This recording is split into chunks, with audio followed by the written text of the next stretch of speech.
साथियों, आज मैं आपको एक अनूठी कहानी सुनाने जा रहा हूं जिसमें आपको पता चलेगा कि किन लोगों के साथ अपनी पत्नी को कभी नहीं छोड़ना चाहिए। एक समय की बात है, देवर्षि नारद एक गहन प्रश्न के साथ भगवान श्री कृष्ण के पास पहुंचे और बोले, हे प्रभु, मेरे हृदय में एक प्रश्न उठ रहा है जो मुझे अंदर ही अंदर खाए जा रहा है और मैं इसके उत्तर की तलाश में आपके श्री चरणों में आया हूं। तब श्री कृष्ण ने कहा, बोलो नारद, तुम्हारे मन की क्या उलझन है, आपकी जिज्ञासा क्या है? नारद ने कहा, प्रभु, मैं जानना चाहता हूं कि किन लोगों के साथ अपनी पत्नी को कभी नहीं छोड़ना चाहिए। श्री कृष्ण ने उत्तर दिया, यह एक बहुत ही महत्वपूर्ण प्रश्न है नारद, इसका उत्तर मैं तुम्हें एक कथा के माध्यम से दूंगा। तब नारद जी ने कहा, हे प्रभु, कृपया आप वह कथा सुनाइए। तब भगवान श्री कृष्ण ने कथा आरंभ की।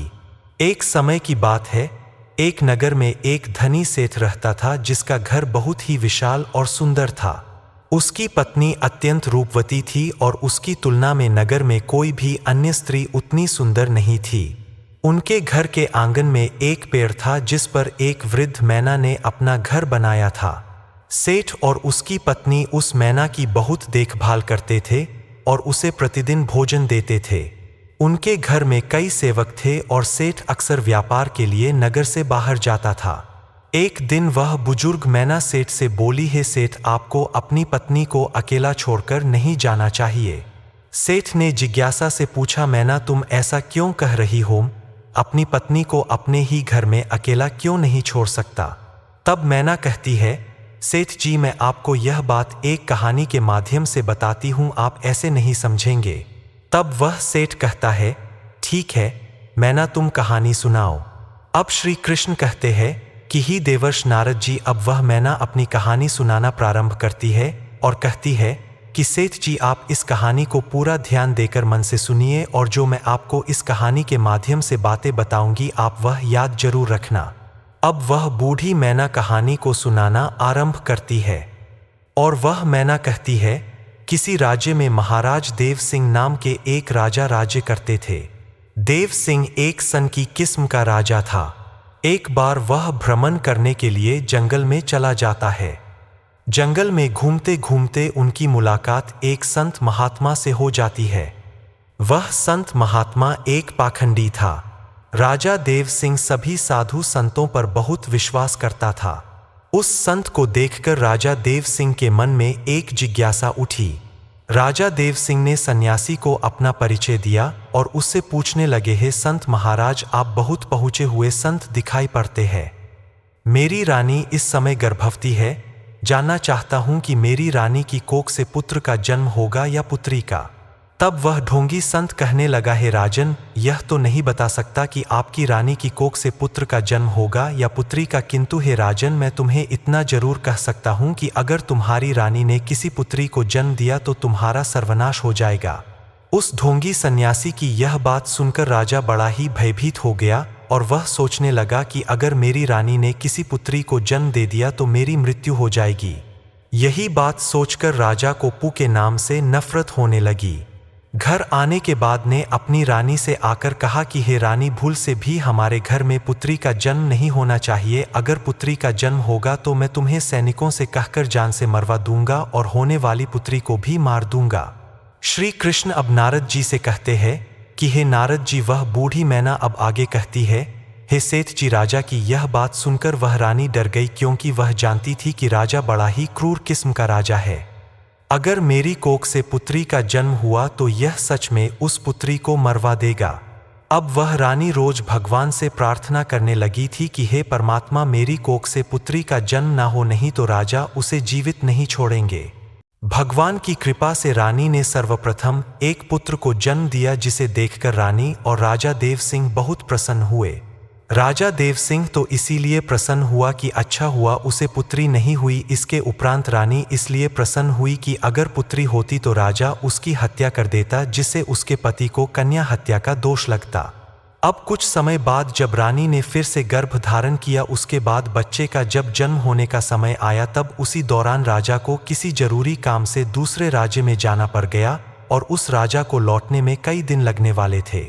जाते समय राजा अपनी रानी से कह गया कि यदि तुम्हारे गर्भ से पुत्री का जन्म हो तो उसे सैनिकों से कहकर मरवा देना, अपने पुत्री का चेहरा नहीं देखना चाहता। इतना कहकर राजा तो चला गया और अब उस राजा को अपने नगर लौटने में कई माह का समय लग गया, लेकिन इसी दौरान रानी के द्वारा एक पुत्री का जन्म हुआ। रानी को जिस बात का डर था वही हो गया। बेटी को देखकर रानी घबरा गई। वह सोचने लगी अब तो राजा के आदेश पर पुत्री की हत्या करनी पड़ेगी, परंतु यह एक निंदनीय काम है। भला मैं इस काम को कैसे करूंगी? एक माँ हूं मेरे लिए, जितना मेरा बेटा प्यारा है उसी प्रकार उतनी ही मेरी बेटी प्यारी है।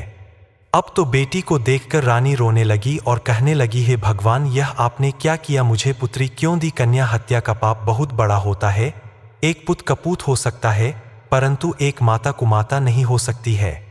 रानी अब एक गहरे दुविधा में घिर गई थी। उनके आंसुओं को देखकर एक दाई ने सहानुभूति से पूछा, हे राजमाता, आपके नेत्र क्यों नीर बहा रहे हैं? आपके घर में कन्या का जन्म हुआ है, यह तो आनंद का क्षण है, परंतु आप शोकाकुल क्यों है?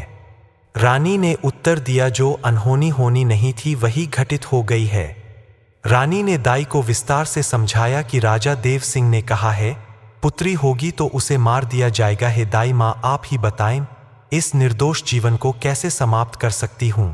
दाई ने आश्वासन दिया, हे राजमाता, आप चिंता ना करें। आप राजा को यह कह दे कि मैंने लड़की को मार दिया है। मैं इसे सबके सामने ले जाकर मृत्यु के घाट उतारने का नाटक करूंगी, परंतु वास्तव में इसे अपनी पुत्री की भांति पालूंगी। यदि कोई पूछेगा तो मैं कह दूंगी कि यह मेरी भांजी है। रानी यह सुनकर अत्यंत प्रसन्न हुई और सोचने लगी, यही ठीक होगा। भले ही अपनी कन्या को ना देख पाऊं, पर उसका जीवन सुरक्षित रहेगा। रानी ने अपनी पुत्री के पालन पोषण के लिए दाई को कुछ स्वर्ण आभूषण प्रदान किए। उन्होंने दाई से कहा, हे दाई माँ, आपके इस उपकार को जीवन भर नहीं भूलूंगी। यदि आपको कभी धन की आवश्यकता हो तो आपको इससे भी अधिक प्रदान करूंगी, किंतु कृपया मेरी बेटी के इस सत्य को दुनिया के सामने ना आने देना। श्री कृष्ण ने नारद जी से कहा। दाई को समझाने के पश्चात रानी ने अपनी बेटी को दाई के हाथों में सौंप दिया। धीरे धीरे उस दाई ने पूरे राज्य और महल में यह खबर फैला दी कि राजा के आदेशानुसार उसने बच्ची को मार दिया है और उसे जमीन में दफना दिया है। बच्ची को ले जाने के बाद दाई ने उसका बहुत ही अच्छे से पालन पोषण शुरू कर दिया। कुछ समय बीतने के बाद जब राजा देव सिंह अपने राजमहल में वापस आए तो उन्हें भी यही बताया गया कि उनके जाने के बाद रानी ने एक बेटी को जन्म दिया था और उस बेटी को उनके आदेशानुसार मारने के बाद जमीन में दफना दिया गया है।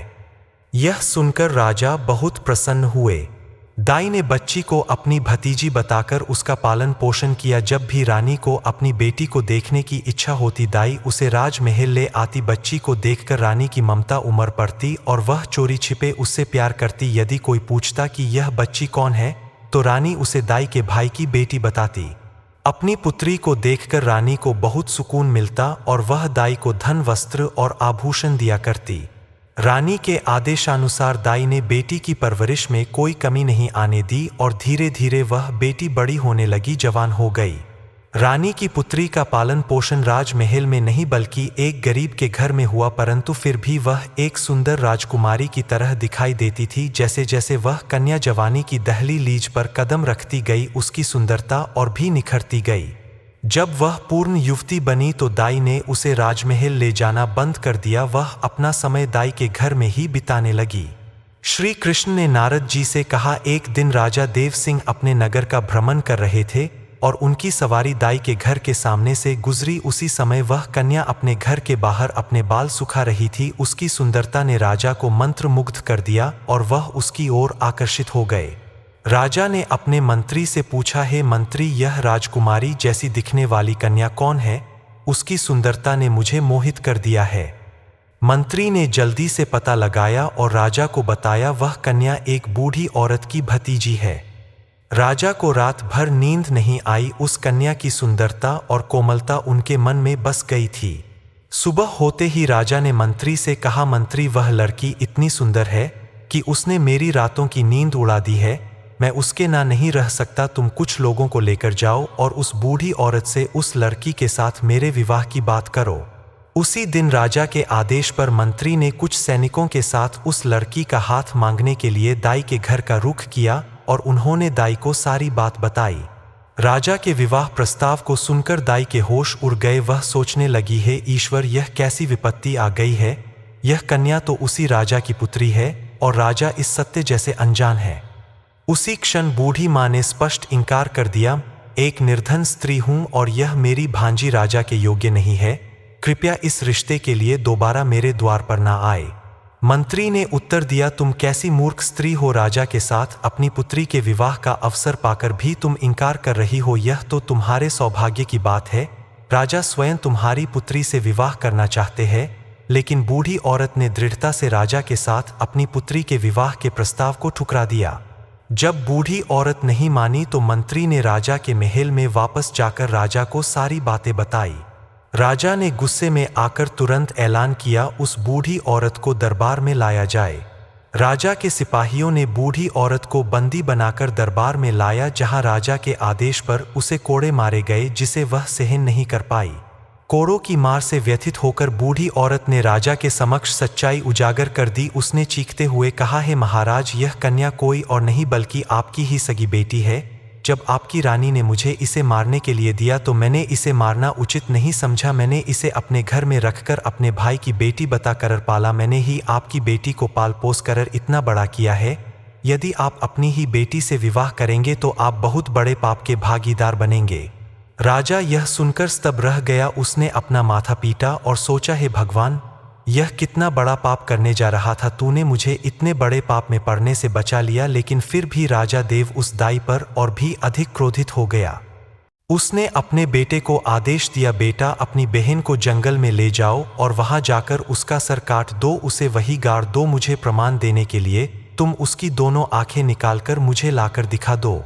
राजा का बेटा, रानी की पहली संतान, जो उस लड़की से बड़ा था, अब वह भी जवान हो चुका था। अपने पिता की इन बातों को सुनकर वह बहुत परेशान हो गया। वह सोचने लगा, पिताजी ने मुझे एक बहुत ही बड़ा पाप का कार्य सौंप दिया है।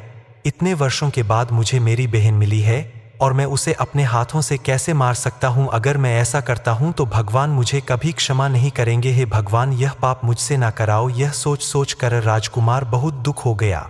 वह सोचने लगा, मैं अपनी बहन की हत्या कैसे करूंगा, उसकी आंखें कैसे निकाल पाऊंगा। अगर मैं अपने पिता को बहन की हत्या करने से मना करता हूं तो मेरे पिताजी बहुत जिद्दी है।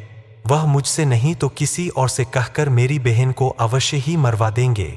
श्री कृष्ण ने आगे कहा, हे देवर्षि नारद, वह मैना आगे कहती है। मजबूर होकर राजकुमार अपनी बहन को लेकर जंगल की ओर चल पड़ा। जंगल में ले जाते समय भाई का प्यार बहन के प्रति उमड़ पड़ा और उसने अपनी बहन से कहा, मेरी प्यारी बहन, किसी भी सूरत में तुम्हारा खात्मा नहीं कर पाऊंगा। मैं तुम्हें यहाँ अकेला छोड़ देता हूँ। अब तुम्हारी किस्मत तुम्हारे साथ है और अगर ईश्वर ने चाहा तो तुम निश्चित ही सुरक्षित रहोगी।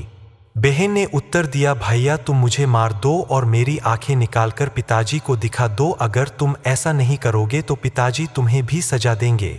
दोनों भाई बहन ने एक दूसरे को कसक गले लगाया और बहुत रोए। उनके दिल पर दुखों का बोझ भारी पड़ रहा था। लेकिन अंत में राजकुमार ने फैसला किया कि वह अपनी बहन को नहीं मारेगा। उसने अपनी बहन को समझाया, बहन, मैं तुम्हें इस जंगल में छोड़ रहा हूँ। ईश्वर की मर्जी जो होगी वही होगा। मैं पिताजी को कोई बहाना बना दूंगा। इतना कहकर उसने अपनी बहन को जंगल में छोड़ दिया और आगे बढ़ गया। जंगल में आगे जाकर उसने एक हिरन को देखा, उसे मार दिया और उसकी आंखें निकाल ली। फिर वह अपने पिता के पास पहुंचा और हिरन की आंखें दिखाते हुए कहा, पिताजी, मैंने बहन को मारकर एक बहती हुई नदी में फेंक दिया है। राजा को विश्वास हो गया कि उसके पुत्र ने लड़की को मार दिया है। इधर रानी ने अपने बेटे को बुलाकर पूछा, क्या तूने सच में अपनी बहन को मार दिया है? राजकुमार ने उत्तर दिया, माँ, मैं आपसे झूठ नहीं बोलूंगा। मैंने अपनी बहन को नहीं मारा है बल्कि उसे जंगल में छोड़ दिया है।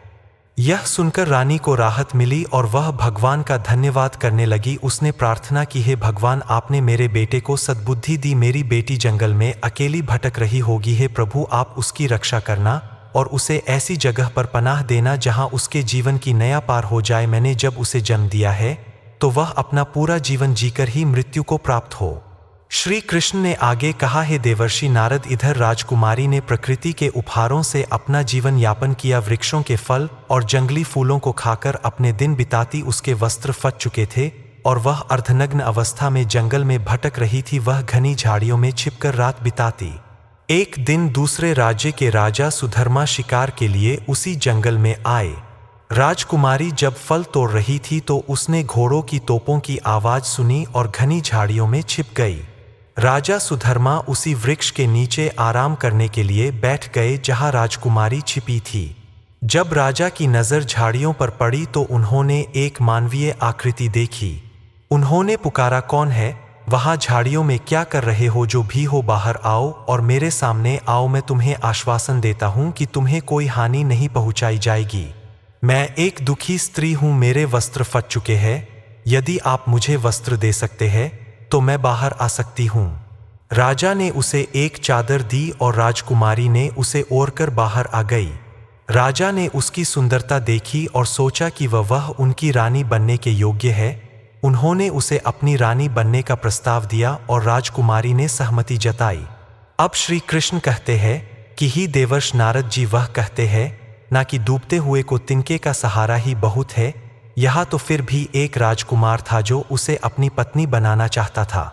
अब वह मैना आगे उस सेठ कहती है कि सेठ जी, इसके बाद वह राजा उस कन्या को अपने घोड़े पर बैठाकर अपने राज्य में ले आया। तो सबसे पहले तो वह अपने पिता के समय के एक बुजुर्ग मंत्री के घर में जा पहुंचा और उस लड़की को उस बुजुर्ग मंत्री के घर पर छोड़ दिया। और उस राजा ने उस मंत्री से कहा, हे काका, आप ऐसा समझो कि यह आपकी पुत्री है और मैं इस लड़की से विवाह करूंगा। यदि ऐसे इसे अपने महल ले जाऊंगा तो लोग बोलेंगे राजा किसी लड़की को भगाकर लाया है, जो मैं नहीं चाहता। मैं संपूर्ण विधि विधान से शादी करके अपने महल ले जाना चाहता हूं। तब तक यह है, तुम्हारे घर पुत्री बनकर रहेगी। कल मैं कई लोगों के साथ तुम्हारे घर रिश्ता मांगने आऊंगा और फिर इससे विवाह करके अपनी महल को ले जाऊंगा। अब उस मंत्री ने जवाब, हे महाराज, यह आपकी अमानत है और अब यह मेरी पुत्री है।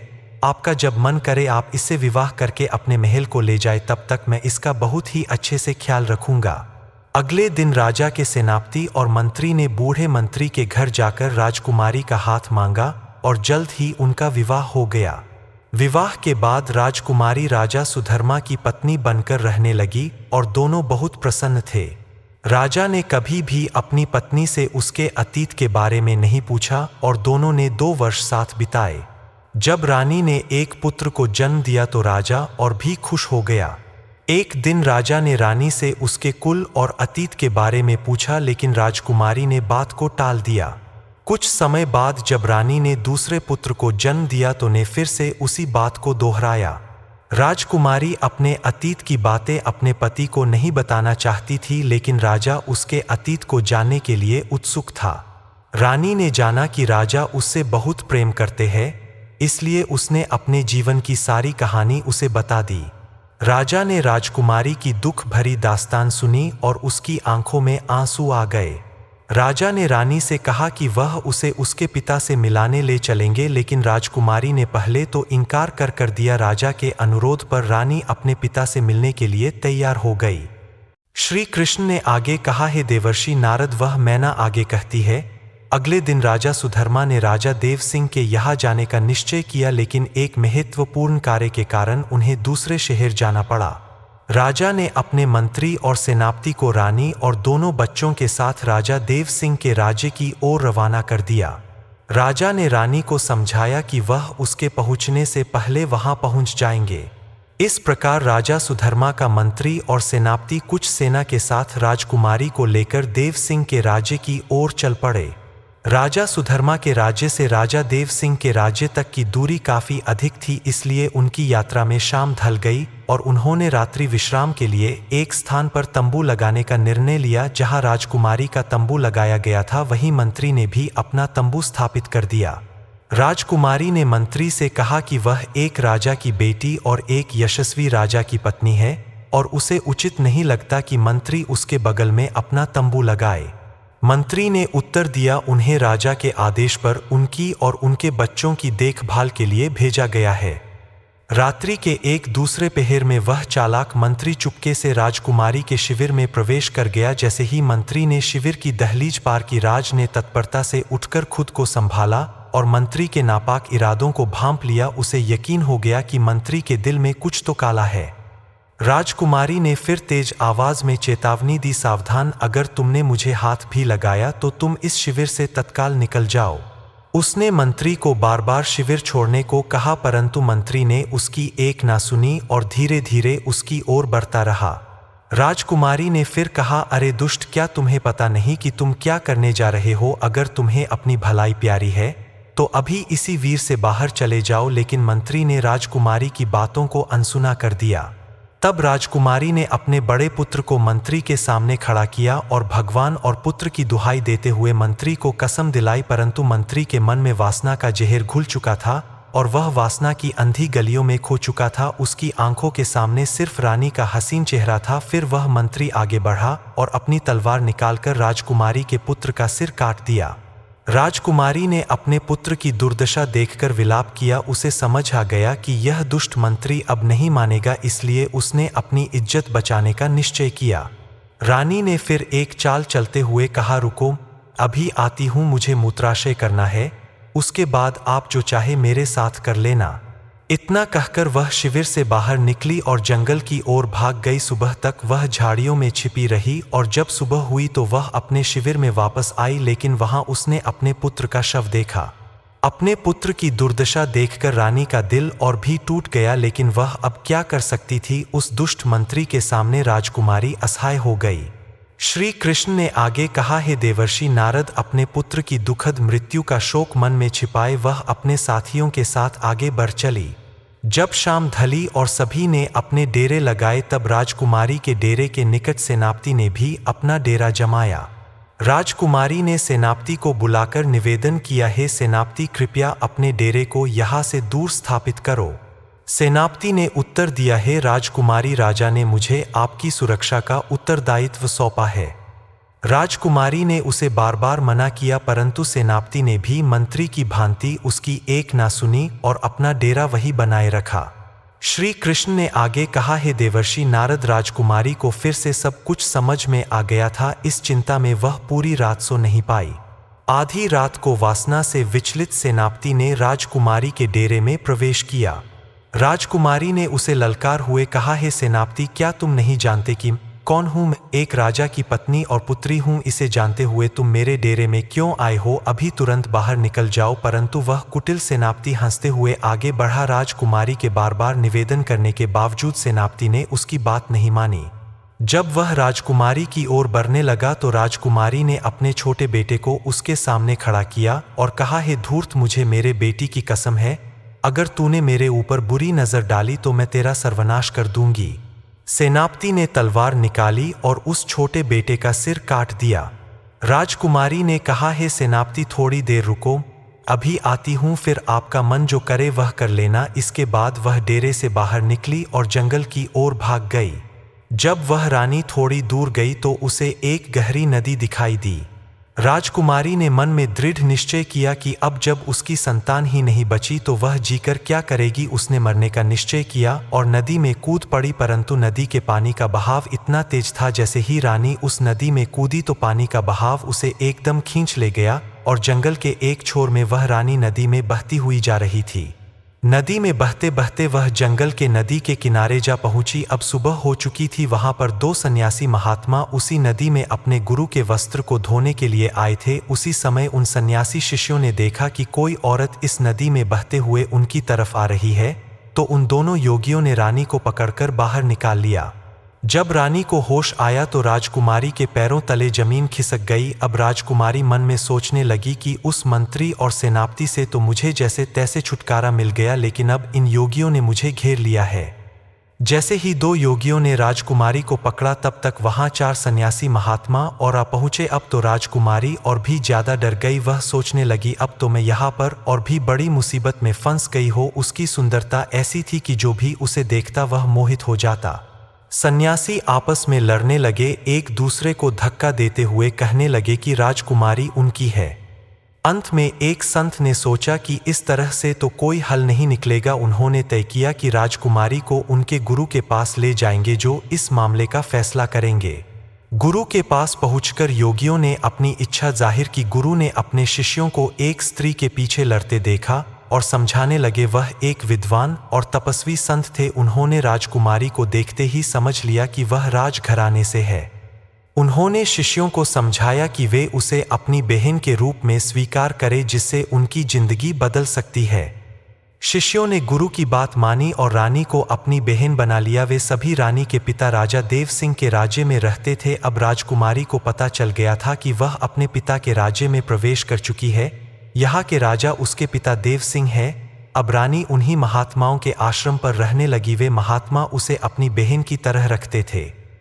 उधर राजा सुधर्मा भी अपने मंत्री और सेनापति और सेना से आकर मिला तो उसने अपनी पत्नी और बच्चों को वहां पर नहीं देखा। अब उस राजा ने आकर के सेनापति और मंत्री से अपनी पत्नी और बच्चों के बारे में पूछा तो मंत्री और सेनापति एक साथ एक स्वर में मिलकर बोलने लगे, हे महाराज, मुझे क्षमा करना, आपकी जो रानी थी वह रानी नहीं बल्कि एक डायन थी। उसने आपके दोनों बच्चों को मार करके भाग गई। उन्होंने इस प्रकार से कहा कि राजा सुधर्मा को विश्वास हो गया। अब वह राजा सोचने लगा, अगर कोई झूठ बोलेगा तो एक बोलेगा, दूसरा क्यों बोलेगा, अब तो हम उसके पिता राजा देव सिंह के राज्य जरूर जाएंगे। अति शीघ्र सभी लोग राजा देव सिंह के राज्य में चलिए। उधर तो राजा सुधर्मा अपने सेनापति और मंत्री के साथ अपनी पत्नी के पिता के पास जाता है। इधर राजकुमारी ने अपने 6 भाइयों से कहा जो उस समय योगी के रूप में थे, हे मेरे प्यारे भाइयों, तुम सभी राजा के पास जाओ और उनसे कहना अगर राजा किस्सा सुनना चाहे तो हमारी बहन उनको किस्सा सुना सकती है। यदि राजा किस्सा सुनना चाहेंगे तो वह हमें दरबार में बुलाएंगे। अब क्योंकि राजकुमारी को पता था कि उसके पिता को किस्सा सुनना बहुत अच्छा लगता है, अब तो वह 6 योगी भिक्षा मांगने के बहाने राजा देव जी के दरबार में पहुंच गए। उन्होंने राजकुमारी के द्वारा कही गई बात राजा के सम्मुख जाकर के कह दी। योगियों की बात सुनने के बाद राजा ने तुरंत ही उन्हें मंजूरी दे दी। अब तो किस्सा सुनाने के लिए अगले दिन योगी अपनी बहन को लेकर राज दरबार में पधारे। उस समय राजकुमारी योगियों के भेष में थी, इसलिए उसे कोई भी पहचान नहीं पाया। जब वह राज दरबार में किस्सा सुनाने लगी तो सब लोग बड़े ध्यान से सुनने लगे। राजा को उस लड़की का किस्सा बहुत पसंद आया। अब तो राजा ने उसे बहुत सारा इनाम भी दे दिया। अब सभी योगी बोले, महाराज, जब भी आपको किस्सा सुनने का मन करेगा हम अपनी बहन को लाया करेंगे। अब तो धीरे धीरे उन सन्यासियों के दिन ही बदल गए। पहले वह योगी नगर नगर जाकर भिक्षा मांगते थे, परंतु अब तो उन सबको राजा से ही इतना धन प्राप्त हो जाता था कि कहीं उन्हें कहीं मांगने की जरूरत ही नहीं पड़ती थी। श्री कृष्ण ने आगे कहा, हे देवर्ष नारद, वह मैना आगे कहती है। अगली रात को राजकुमारी राजा को किस्सा सुनाने के लिए उनके राज दरबार में आई तो उसने अपने मंत्री और सेनापति को वहीं खड़े हुए देखा। तब राजकुमारी ने सोचा, आज तो यह सभी यहाँ पर उपस्थित है तो आज तो किस्सा सुनाने में बहुत ज्यादा आनंद आएगा। तब राजकुमारी पर्दे की आड़ में अपनी जगह पर आकर बैठ गई और अपने बाप से कहने लगी, हे राजा साहब, आज मैं आपके लिए एक बहुत ही दर्द भरी कहानी लेकर आई हूँ। यदि कहानी को प्रारंभ करने से पहले किसी को कोई जरूरी काम है तो आप अभी दरबार से उठकर उसे कर आइए। किस्सा सुनाने के दौरान यदि कोई व्यक्ति बीच में से जाएगा तो मैं उसी समय अपना किस्सा सुनाना बंद कर दूंगी। अब उस राजा ने जवाब दिया, बेटी, तुम अपना किस्सा सुना, तुम जैसा कहोगी हम वैसा ही करेंगे। किस्से के बीच में से इस दरबार में से कोई उठकर नहीं जाएगा। अब तो राजा और दरबार के सभी दरबारी किस्सा सुनने के लिए बैठ गए। अब उन सभी में उसका पति और वह विश्वासघाती मंत्री और सेनापति भी थे। अब तो राजकुमारी ने राजा के दरबार में अपना किस्सा शुरू कर दिया। अब वह कहने लगी, है सभा के लोगों, इस कहानी को ध्यान से सुनना। अब वह राजकुमारी किस्सा सुनाने लगी। किसी देश में एक राजा रहता था जो बहुत ही जालिम राजा था। उस राजा को अपनी पुत्री से बहुत ज्यादा नफरत थी। एक दिन जब राजा के यहाँ एक कन्या का जन्म हुआ तो उसने अपनी बेटी को अपने पुत्र के हाथों जंगल में मरवाने का आदेश दिया। राजा ने अपने पुत्र को आज्ञा दी कि वह उस कन्या को मारकर उसकी आंखें निकाल ले। राजा देव सिंह ने जब यह कहानी सुनी तो उन्हें एहसास हुआ कि यह उनकी ही कहानी है। खुशी से भरकर देव सिंह ने योगियों की ओर मोतियों की माला फेंकते हुए कहा, इस किस्से को अंत तक सुनाया जाए। रानी के किस्सा सुनाने पर राजा की आंखों में आंसू आ गए क्योंकि उन्हें अपनी करनी पर पश्चाताप हो रहा था। फिर राजकुमारी ने बताया कि जब उसका भाई उसे मारने के लिए जंगल में ले गया तो उसने अपनी सगी बहन को नहीं मारा, उसने उसे जंगल में छोड़कर वापस लौट आया। यह जानकर राजा थोड़ा प्रसन्न हुआ और सोचने लगा कि शायद उसकी पुत्री आज भी जीवित हो सकती है। राजकुमारी ने अपनी कहानी जारी रखी। जब उसका भाई उसे जंगल में छोड़ आया, वह बेचारी भूख और प्यास से व्याकुल होकर इधर उधर भटकने लगी। भूख लगने पर वह वृक्षों के पत्ते और फल फूल खाकर अपना पेट भरती थी। इस तरह से अपने आप को जीवित रखती थी। जंगल में रहते हुए उसके पास एक भी वस्त्र नहीं बचा था। एक दिन एक घोड़े पर सवार राजा वहां आया। राजा ने उस निर्वस्त्र लड़की को देखा और उसे अपनी चादर देकर उसका बदन ढकने में मदद की। फिर राजा ने उसे अपने साथ अपने नगर ले जाकर उससे विवाह कर लिया।